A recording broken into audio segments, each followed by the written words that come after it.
ہے اب آپ محمود احمد سے خبریں سنیے۔ ابتدا میں پیش خدمت ہیں اہم خبروں کی سرخیاں۔ صاحب اسم امیر نے بنگلہ دیش کے صدر اور وزیر اعظم کو تعزیت کے برقی پیغامات ارسال کیے ہیں۔ آج صبح دیوان امیری میں صاحب اسم امیر سے قطر میں عراق، کویت، جمہوریہ قبرص، جمہوریہ ارجنٹینا اور جمہوریہ گینی کے سفراء نے الگ الگ ملاقات کی۔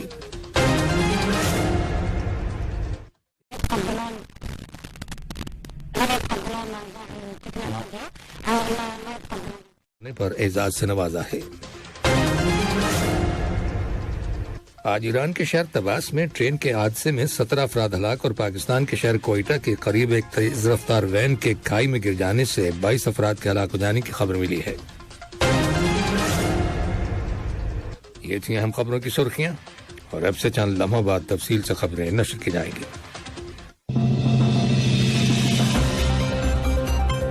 لیجیے اب آپ تفصیل سے خبریں سنیے۔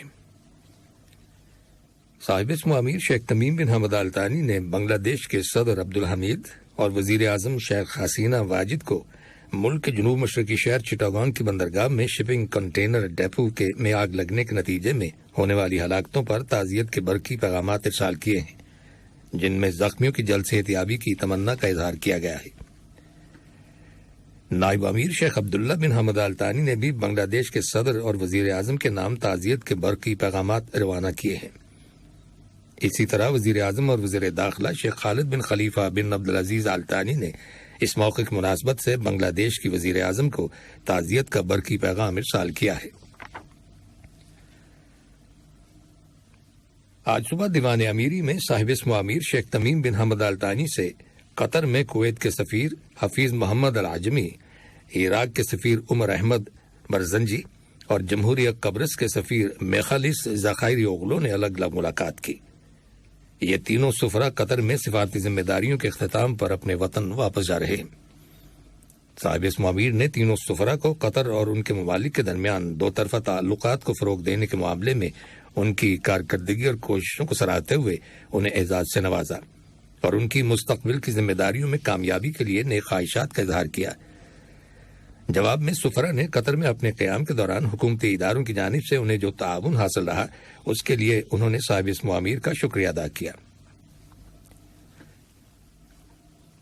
صاحب اسم امیر شیخ تمیم بن حمد آل ثانی سے آج صبح دیوان امیری میں جمہوریہ ارجنٹینا کے سفیر فیبیان گیلاڈونی اور جمہوریہ گینی کے سفیر لینسینی اینیٹور نے بھی الگ الگ ملاقات کی۔ یہ سفراء قطر میں اپنی سفارتی ذمہ داریوں کے اختتام پر اپنے وطن واپس جا رہے ہیں۔ صاحب اسم امیر نے دونوں سفراء سے ان کی مستقبل کی ذمہ داریوں میں کامیابی اور قطر اور ان کے ممالک کے مابین تعلقات میں مزید بہتری اور فروغ کے لیے نیک خواہشات کا اظہار کیا۔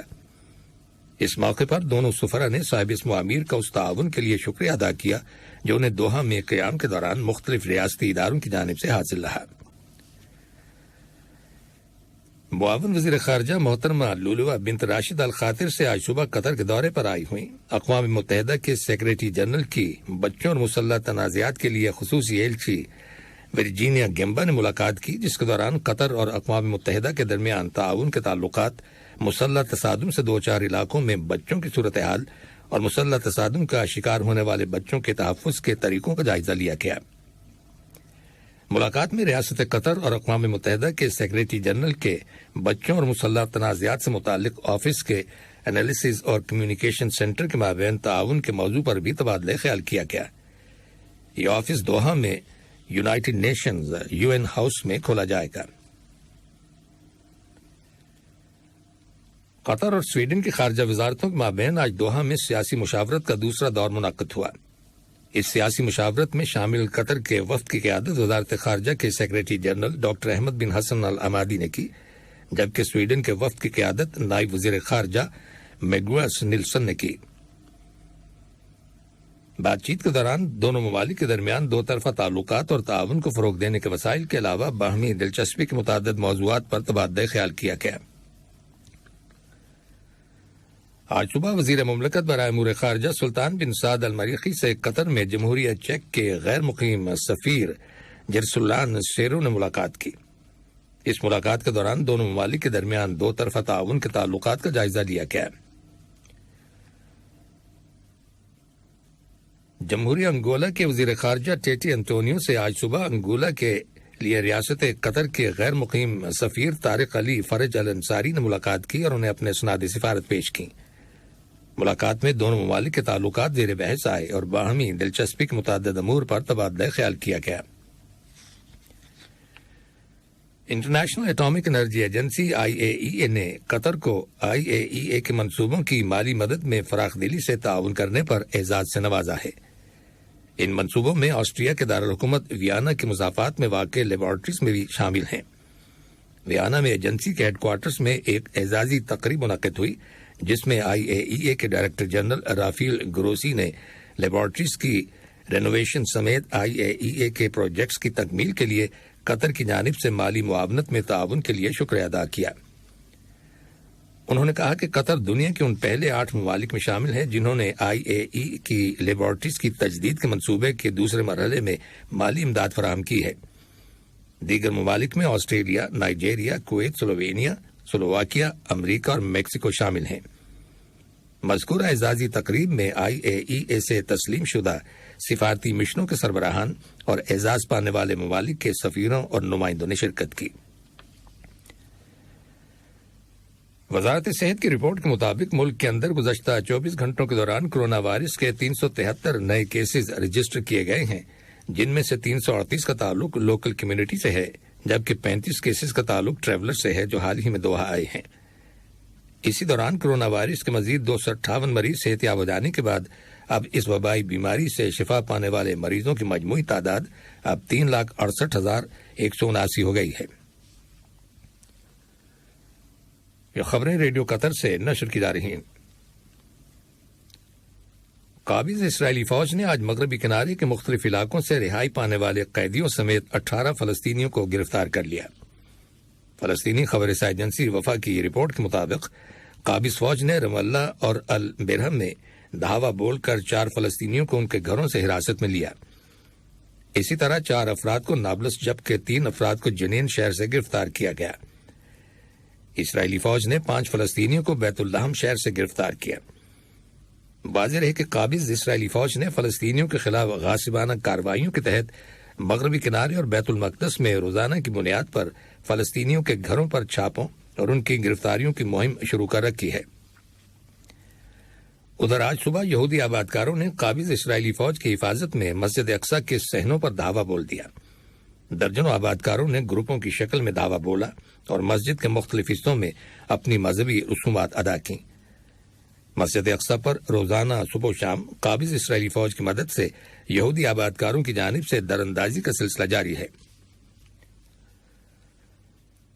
روس کے وزیر دفاع سرگئی شوئیگو نے کہا ہے کہ روس کی فوج نے یوکرین کے لوہانسک کے 97% علاقے پر قبضہ کر لیا ہے۔ ادھر یوکرین کے صدر ولودیمیر زیلنسکی کا دعویٰ ہے کہ روسی فوج نے گزشتہ دنوں مشرقی ڈونباس کے علاقے میں کوئی خاص پیش قدمی نہیں کی اور ان کی فوج اپنی سرزمین کا بہادری سے دفاع کر رہی ہے۔ آج ایران کے مشرقی شہر طباس میں ایک ٹرین کے پٹری سے اتر جانے کے نتیجے میں 17 افراد ہلاک اور 50 سے زیادہ لوگ شدید زخمی ہو جانے کی خبر ملی ہے۔ ہلاکتوں کی تعداد میں اضافہ ہونے کا اندیشہ ظاہر کیا گیا ہے کیونکہ کچھ زخمیوں کی حالت تشویشناک ہے۔ ٹرین میں 350 مسافر سفر کر رہے تھے۔ حکام کا کہنا ہے کہ کم از کم 16 اشخاص کو شدید چوٹیں آئی ہیں۔ ابتدائی رپورٹس میں بتایا گیا ہے کہ ٹرین پٹری کے قریب کھڑے ایک ایکسکیویٹر سے ٹکرا گئی۔ پاکستان کے صوبہ بلوچستان کے دارالحکومت کوئٹہ سے تقریباً 200 کلومیٹر شمال میں واقع شہر قلعہ سیف اللہ میں آج ایک تیز رفتار وین تنگ پہاڑی سڑک پر بے قابو ہو جانے کے بعد کھائی میں جا گری، جس میں سوار خواتین اور بچوں سمیت 22 مسافر ہلاک ہو گئے۔ حکام کا کہنا ہے کہ اس حادثے میں بظاہر کوئی زندہ نہیں بچا۔ فوری طور پر حادثے کی صحیح وجہ معلوم نہیں ہو سکی۔ اور آج برازیل اور پیرو کے درمیان سرحدی علاقے میں زلزلہ آیا جسے 6.5 ریکٹر پیمانے پر ریکارڈ کیا گیا۔ فلپائن کے جنوبی صوبے دائیوو میں بھی آج 5.2 ریکٹر پیمانے پر زلزلہ آنے کی اطلاع ملی ہے۔ ان دونوں زلزلوں کے باعث فوری طور پر کسی جانی یا مالی نقصان کی کوئی اطلاع نہیں ملی۔ آخر میں اہم خبروں کی سرخیاں ایک بار پھر سن لیجیے۔ صاحب اسم امیر نے بنگلہ دیش کے صدر اور وزیر اعظم کو تعزیت کے برقی پیغامات ارسال کیے ہیں۔ آج صبح دیوان امیری میں صاحب اسم امیر سے قطر میں عراق، کویت، جمہوریہ قبرص، جمہوریہ ارجنٹینا اور جمہوریہ گنی کے سفراء نے الگ الگ ملاقات کی۔ International atomic energy agency IAEA نے قطر کو IAEA کے منصوبوں کی مالی مدد میں فراخ دلی سے تعاون کرنے پر اعزاز سے نوازا ہے۔ اور آج ایران کے شہر طباس میں ٹرین کے حادثے میں 17 افراد ہلاک اور پاکستان کے شہر کوئٹہ کے قریب ایک تیز رفتار وین کے کھائی میں گر جانے سے 22 افراد کے ہلاک ہو جانے کی خبر ملی ہے۔ ریڈیو قطر سے خبروں کا آج کا دوسرا بلیٹن ختم ہوا۔ ہمارا اگلا بلیٹن صبح۔ السلام علیکم دوستو، میں ہوں شیخ نور۔ آپ دیکھ رہے تھے قطر نیوز ٹوڈے۔ مجھے امید ہے کہ یہ ویڈیو آپ کو انفارمیٹک لگی ہوگی۔ اسی طرح کے ویڈیو پاتے رہنے کے لیے نور ٹائم 24/7 یوٹیوب چینل کو سبسکرائب کیجیے اور اس ویڈیو کو لائک، کمنٹ اور شیئر ضرور کیجیے۔ اگر آپ فیس بک پر دیکھ رہے ہیں تو شیخ نور پیج کو لائک کیجیے اور فالو کیجیے تاکہ میں جیسے ویڈیو اپلوڈ کروں آپ تک پہنچ جائے۔ شکریہ۔